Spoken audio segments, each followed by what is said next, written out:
વિદ્યાર્થી મિત્રો, આપણે નિશ્ચયની અંદર તમને થોડા ઉદાહરણો ગણવા આપ્યા હતા 4.1 અને 4.2 ની વચ્ચેના, જે પૈકીના થોડાક ઉદાહરણો એવા છે કે થોડાક અઘરા અથવા પછી કઈ રીતે વિચારી શકાય સમજાય માટે હું તમને 3-4 ઉદાહરણ સમજાવું છું, ગણાવું છું. બધા નહીં પણ જે સહેલા છે તો તમે ગણી શકશો, લગભગ બધા ગણી શકાય એવા છે, છતાં પણ મને એવું લાગે છે કે 3-4 એક્ઝામ્પલ ઉદાહરણ સમજાવવા જેવા છે, હું સમજાવું છું. તો જુઓ તો બુક લઈને બેસો. ઉદાહરણ 11 જુઓ. ઉદાહરણ 11 એક સરસ પ્રશ્ન છે.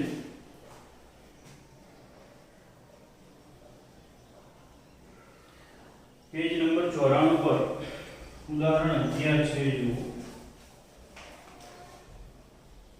એમાં સાબિત એવું કરવાનું છે કે a નો ઘન એટલે જવાબની અંદર આપણી પાસે જોઈએ, પહેલા હું રકમ લખું છું એટલે LHS લખું છું. જુઓ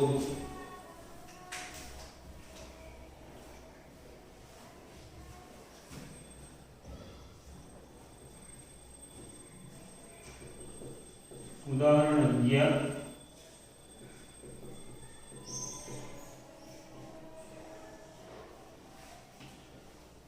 e 2a 3a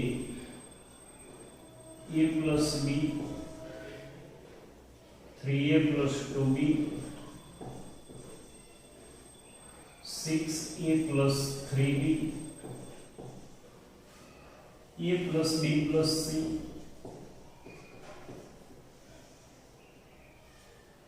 4a plus 3b plus 2c 10a plus 6b plus 3c. જોઈએ, હવે આના બરાબર આપણે સાબિત કરવાનું છે a નો ઘન. હવે જોઈએ તો જવાબમાં a નો ઘન એટલે આપણી પાસે હાલ જે ડાબી બાજુ a b અને c છે એ પૈકી માત્ર a જ જવાબમાં આવે છે, b અને c જવાબમાં આવતા નથી. આમાંથી b અને c દૂર કરવાના છે નિશ્ચય એટલે કે ગણિતના નિયમમાં રહી. તો જો અહીંયા થોડુંક વિચારો તો તમને સહગુણકો વિચારો એટલે ખ્યાલ આવશે. દાખલા તરીકે હું અહીંયા કહું, આના આ જે સહગુણકો છે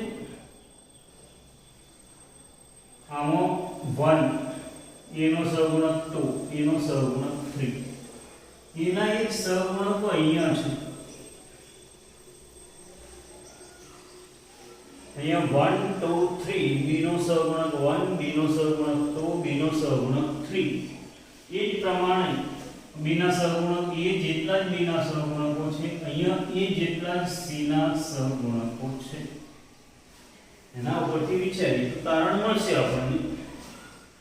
ત્યાર પછી જો આ જે સહગુણકો છે ને 1 3 6, એ 1 3 6 અહીંયા છે.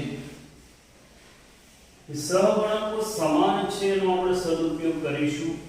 સૌથી પહેલા તો એના પહેલા આપણે પહેલા સ્તંભમાંથી a ને કોમન લઈ લઈએ એટલે આવું મળશે. જો a કોમન લઈએ તો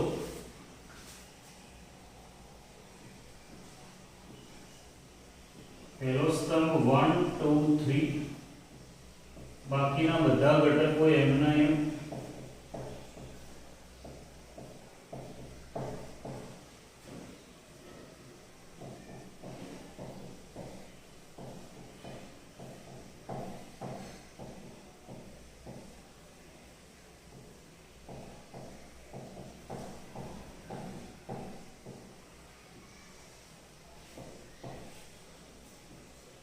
પહેલા સ્તંભમાંથી આપણે a કોમન લીધું. હવે મિત્રો પેલા સહગુણક સાથે એનો ઉપયોગ કરવા માટે વિચારીએ. 1 2 3, અહીંયા 1 2 3 સહગુણકમાં 1 2 3. તો પહેલા સ્તંભને -b વડે ગુણો. આને -b વડે ગુણો એટલે -b અહીંયા ઉમેરો તો b દૂર થઈ જાય. આને -b વડે ગુણો તો -2b અહીંયા ઉમેરો તો આ ભાગ દૂર થઈ જાય. એવી જ રીતે આને -b વડે ગુણીને અહીંયા ઉમેરો તો આ ભાગ દૂર થઈ જાય. એવી જ રીતે પહેલા સ્તંભને -c વડે ગુણીને ઉમેરશો તો આ ભાગ દૂર થઈ જશે. તો જુઓ કેવું સરળ સ્વરૂપ તરફ આપણે જઈ રહ્યા છીએ.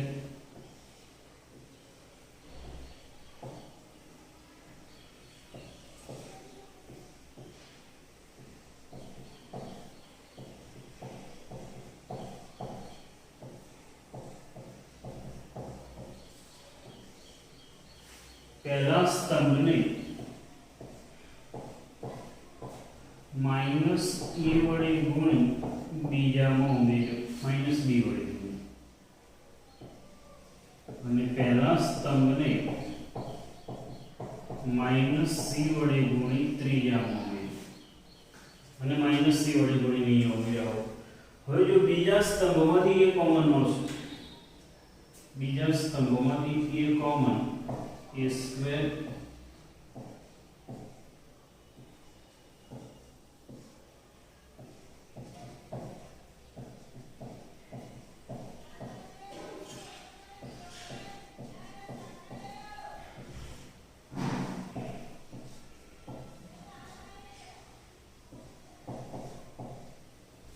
હવે આ સહગુણકો અહીંયા દેખાય છે 136 આને -b વડે ગુણી આમાં ઉમેરો તો આ ત્રણ ભાગ નીકળી જાય.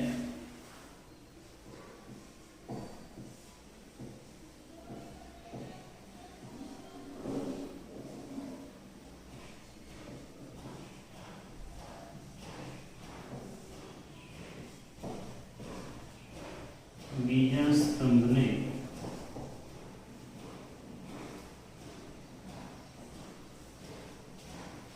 ત્રીજા સ્તંભમાંથી બીજા સ્તંભને -b વડે ગુણી ત્રીજા. હવે ત્રીજા સ્તંભમાંથી a કોમન, ત્રીજા સ્તંભમાંથી a કોમન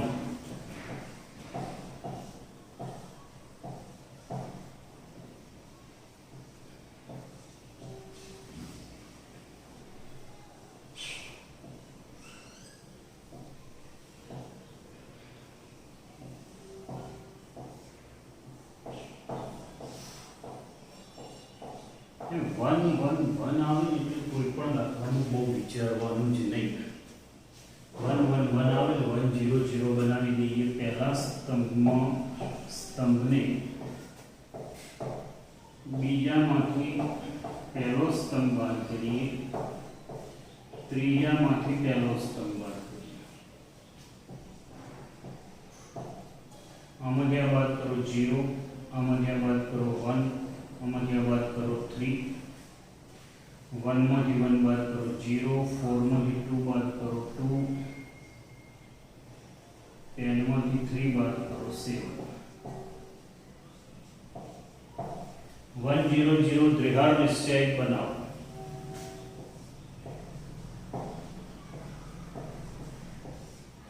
जीरो जीरो सामेनो 4 આનું વિસ્તરણ કરો. 7 ઓછા 6 1 a ના ઘનના ગુણાકારનો 1 એટલે a નો ઘન. બહુ સરળતાથી સહગુણકો સામે નજર કરી અને બહુ સરળતાથી દાખલો ગણી શકાય એવો છે.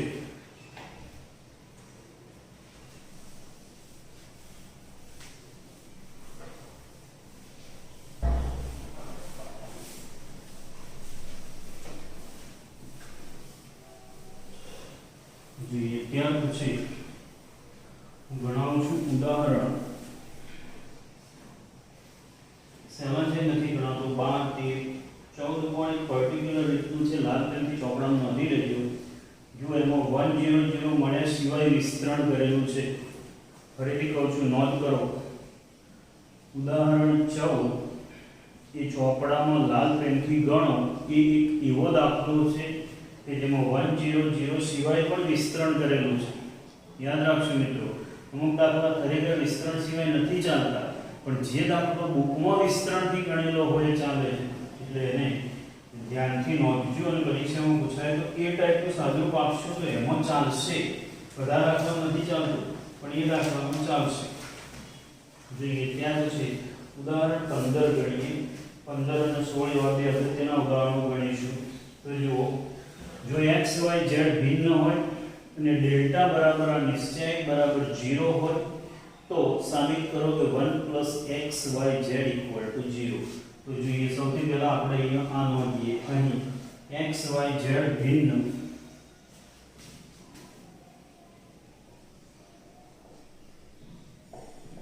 આ એક અગત્યનું ઉદાહરણ કહી શકાય મારી દ્રષ્ટિએ.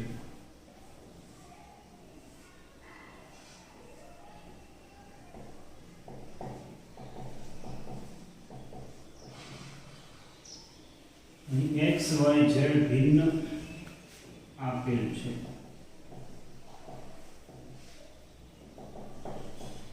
x not equal to y, y not equal to z, z not equal to x, x minus y not equal to 0, y minus z not equal to 0, and z minus x is also not equal to 0. આપણું પહેલું પરિણામ તથા delta equal two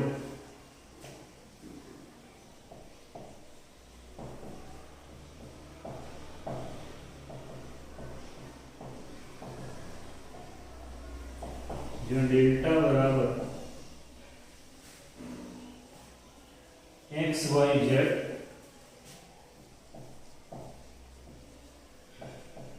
x square Y square Z square 1 + x cube 1 + y cube 1 + z cube આપેલ છે.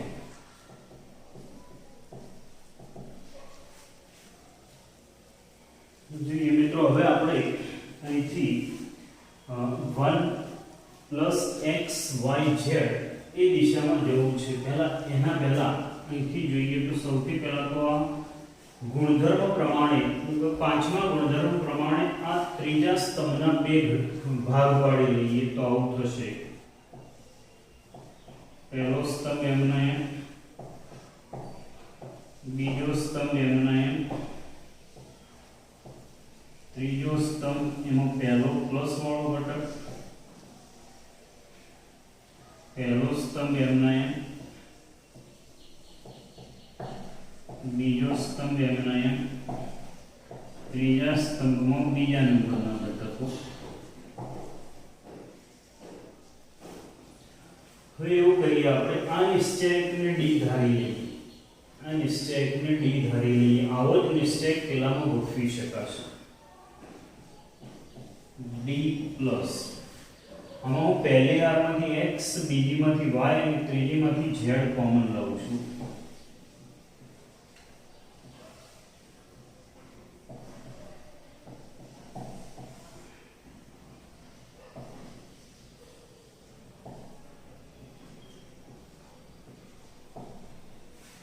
ક્રિયાઓ આવી થશે.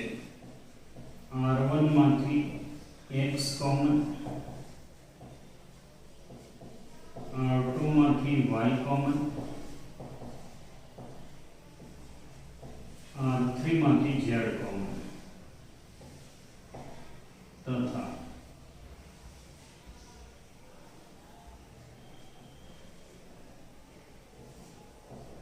x y z x square y square z square. આ નિશ્ચય બરાબર આપણે ડી ધારી લઈએ છીએ. જો લખાણ નાનું કર્યું છે બુકની અંદર આ જ ગણેલું છે, પણ લખાણમાં જો સાદુરૂપ મેં એવું નાનું ગોઠવ્યું કે જેથી આપણને સાદું પરિણામ સરળ મળે. હવે આગળ આ બંને નિશ્ચયકમાં થોડુંક જુદું છે. આના 3 સ્તંભ અને આના 3 સ્તંભના ઘટકો એના એ જ છે, પણ સ્તંભ આડાઅવળા છે. એટલે હું અહીંથી અદલા બદલી કરું છું. પહેલા અને બીજા સ્તંભની અદલા બદલી કરો.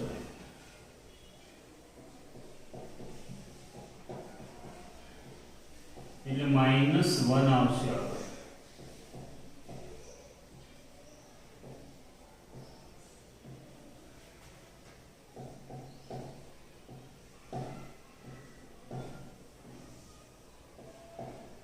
C1 અને C2 ની અદલા બદલી કરી. હવે C2 અને C3 ની અદલા બદલી કરી એટલે D મળી ગયા આપણને.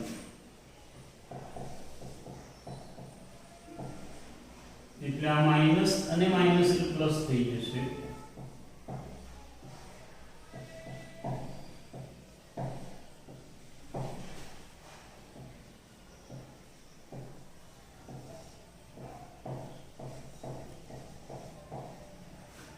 હવે આપણે આને ઓલરેડી b ધારેલો જ છે.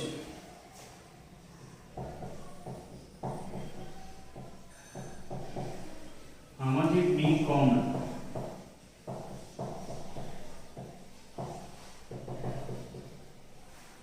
હવે આપણે ડેલ્ટા બરાબર આ પરિણામ મેળવ્યું.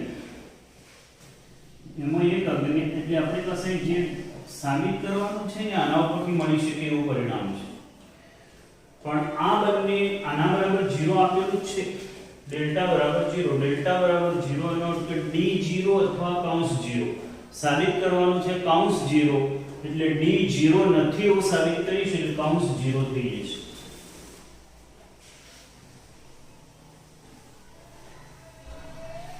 એટલે હવે આપણે d નું સાદુરૂપ આપીએ.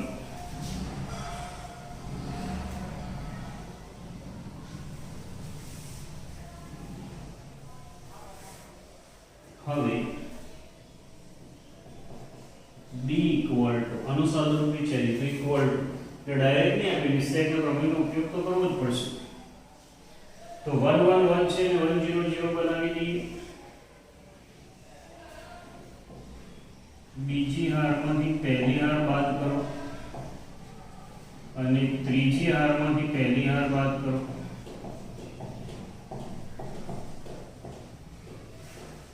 પહેલી હાર એમને y minus x y square minus x square 0 z minus x z square minus x square અને 0. હવે આને 1 0 0 છે દ્વિહાર નિશ્ચય બનાવ્યું અથવા પછી બીજી હારમાંથી y minus x અને ત્રીજીમાંથી z minus x કોમન.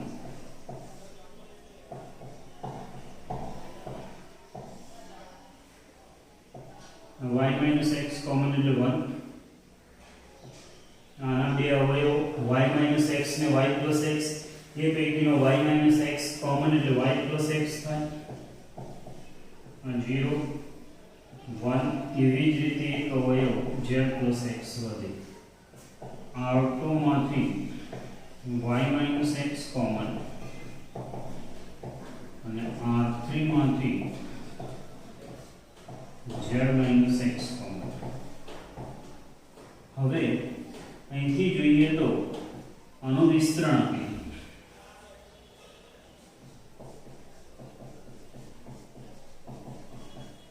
આનું વિસ્તરણ એટલે દ્વિહાર નિશ્ચય બનાવી પછી આપીએ.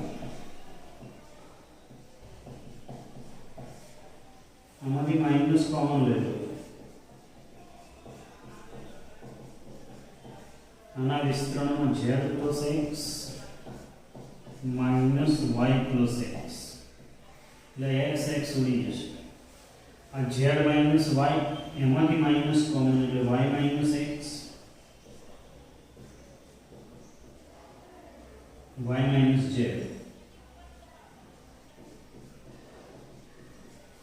આ d નું સાદુરૂપ થયું પણ d નું સાદુરૂપ 0 નહીં થાય. નોટ ઇક્વલ ટુ 0 કારણ પરિણામી.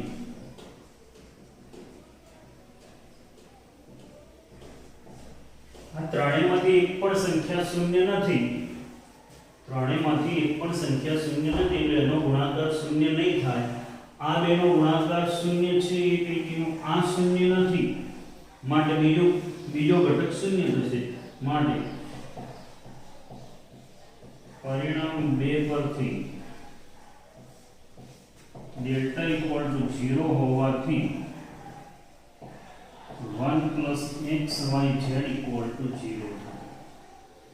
જો મેં ગણ્યો છે બુક પ્રમાણે માત્ર થોડુંક લખાણમાં d ધાર્યો એટલે સાદુરૂપ ટૂંકું થયું અથવા કોમન લઈએ ત્યારે અઘરું ના લાગે. બસ આ જ સ્ટેપ બુક વાળાએ લખ્યું છે પણ અહીંયા મિસ્ટેક લખેલો તો આપણે થોડુંક વિચારવામાં વધારે એટલે જોયેલું ના હોય એવું દેખાય એટલે અઘરું લાગે. ખરેખર અઘરું છે. જે આના જેવો એક અગત્યનો દાખલો આપણે ઉદાહરણ 16 ગણીશું. તો જો ઉદાહરણ 16 પણ લગભગ બોર્ડમાં પૂછાયેલો છે અને આમે અગત્યનો તો છે એવો એક દાખલો જોઈ લઈએ આપણે 1 + a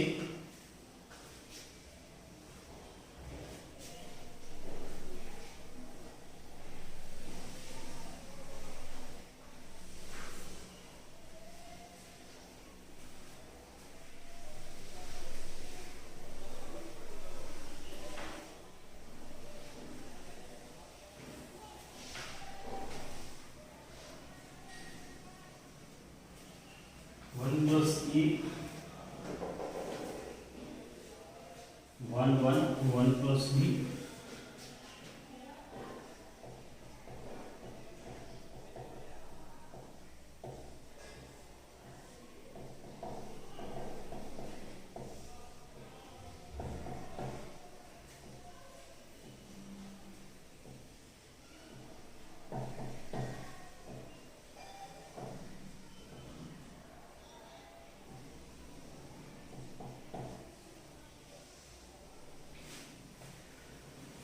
જોઈએ હવે સાબિત કરવામાં એક તો abc પહેલો જ ભાગ ઇક્વલ ટુ આ પહેલો ભાગ એના પછી abc કૌંસમાં 1 આપેલું છે એટલે abc લાવવા માટે પહેલી બીજી અને ત્રીજી હારમાંથી અનુક્રમે abc કોમન લઈ લે abc આવી જાય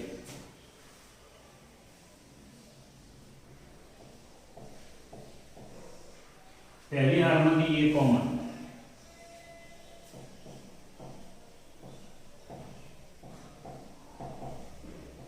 कॉमन लेवो એટલે ભાગ આમાંથી એ કોમન લે એટલે 1/a + 1 આ 1/a અને આ 1/a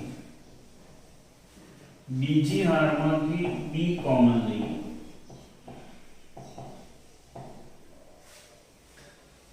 1/b આ 1/b + 1 આ 1/b ત્રીજી હારમાંથી 1 એટલે c કોમન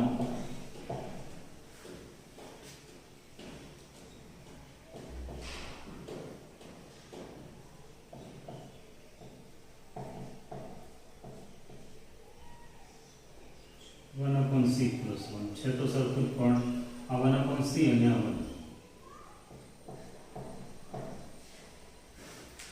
1 મિત્રો આમ તો અહીંયાથી પ્રક્રિયા કરીએ તો ચાલે એવું છે પણ હું આવું લખું છું 1/a 1/b અને 1/c ને અનુક્રમે x y z ધારી લઉં છું ના ધારો તો કોઈ ફેર નહીં પડે આ x + 1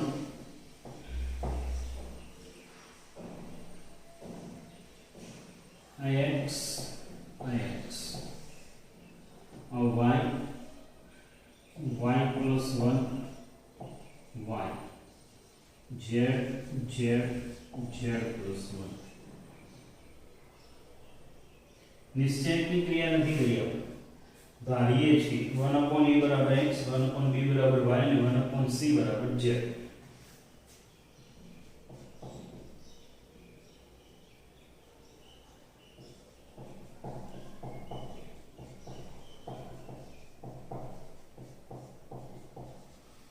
હું બીજી અને ત્રીજી બંને હારને પહેલી હારમાં ઉમેરી દઉં તો પહેલી હારના ત્રણેય ઘટકો સરખા થઈ જાય બીજી અને ત્રીજી હારને પહેલી હારમાં ઉમેરી દઉં તો પહેલી હારના ત્રણેય ઘટકો સરખા થાય આ ક્રિયા હંમેશા કરી લેવાની નિશ્ચયકમાં બહુ ફાયદાકારક છે આ ક્રિયા કરો એટલે ત્રણેય ઘટકો સરખા આવે સરખા ઘટકો કોમન લ્યો એટલે 1 1 1 આવે 1 1 1 ને 1 0 0 બનાવો ત્રિઘાત નિશ્ચય કરો વિસ્તરણ કરો જો આ બંનેને ઉપર ઉમેરી દો 1 + x + y + z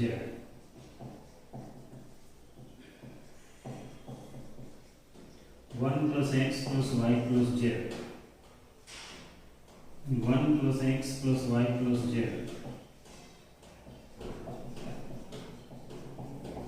હવે પહેલી હારમાંથી y કોમન લઈ લઈએ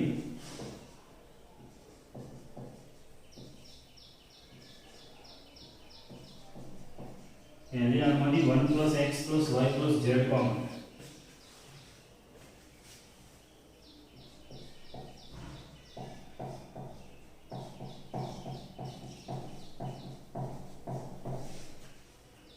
હાર 1 1 1, બીજી હાર y y plus 1 1, z z plus z z અને z plus 1, પહેલી હારમાંથી 1 plus x plus y plus z common. હવે 1 1 1 છે ને 1 0 0 બનાવીએ. પહેલા સ્તંભને બીજા અને ત્રીજા બંનેમાંથી બાદ કરી દઈએ. અહીંયા લખી લઈએ તો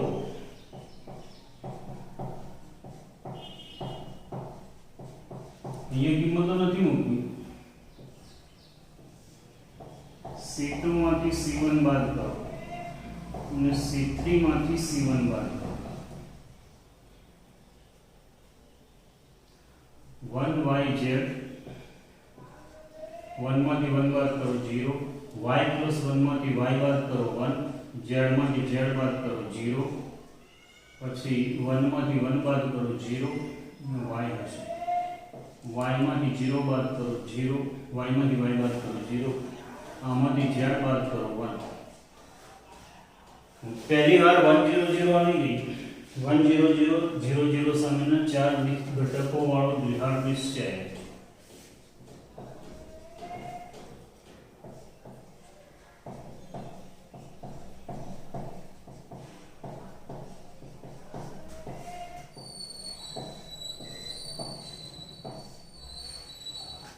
હવે સાંદુરો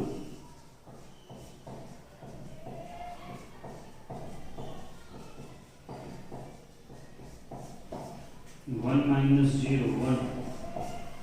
આપણો પૂરો થઈ ગયો ને. હવે મારે લખવાનું ના હોય એટલે આ ભાગ તો 1 થયો, આ ભાગ ગુણાકારમાં 1 લખવાની જરૂર નથી. કાઉન્સ છોડો. abc into 1 એટલે abc, abc into 1 upon a એટલે bc, abc into 1 upon b એટલે ac. એ પ્રમાણે ચોથો ભાગ પણ આવી જશે. ન ધારો તો ચાલે મિત્રો, કોઈ તકલીફ પડે નહીં. પણ આ લખાણ અને આ લખાણમાં કેટલો ફેર લાગે છે. જો આના કરતાં કેટલું સરળ દેખાય. એટલે એવી રીતે લખાણ લખો જે મને પણ ગમે છે ને સાહેબ. જે સરળતા છે એ દેખાય. પેલું જે લખાણ છે એ તો છે જ, પણ એની સરળતા આપણે ડાયરેક્ટ જોઈ નથી શકતા. એટલા માટે આવી રીતે લખું છું. બરાબર. અત્યારે આ તમને સપોર્ટિંગ રોલમાં જે ઉદાહરણો અઘરા હતા એ ગણાવ્યા. આટલું ગણી લેજો. એના સિવાયના ગણજો. ન સમજાય તો તમે પૂછી શકો છો. એટલા સુધી રાખીશું.